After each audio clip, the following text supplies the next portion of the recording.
Hello বন্ধুরা, আবারও তোমাদের জন্য নতুন ভিডিও নিয়ে চলে এসেছি। তো আজকে দেখাবো কিছু নতুন নতুন কাঁচ তোমাদের জন্য। তো কাঁচগুলো বিভিন্ন রকমের ডিজাইনে আছে। তো এগুলো সব গ্লাস ফ্রেমের কাজ করা হয়েছে। তো বন্ধুরা, দুঃখিত আমি তোমাদেরকে কিভাবে লাগানো হয়েছে বা কিভাবে লাগাতে হয় সেই ভিডিওটা আমি দেখাতে পারলাম না। তো আগের ভিডিওতে দেখানো আছে যে কীভাবে গ্লাস ফ্রেমের কাজ করা হয় বন্ধুরা।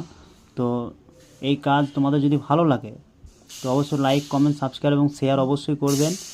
আর কেউ যদি করাতে ইচ্ছুক আমাকে দিয়ে কাজ, তো আমার সাথে কন্ট্যাক্ট করবেন।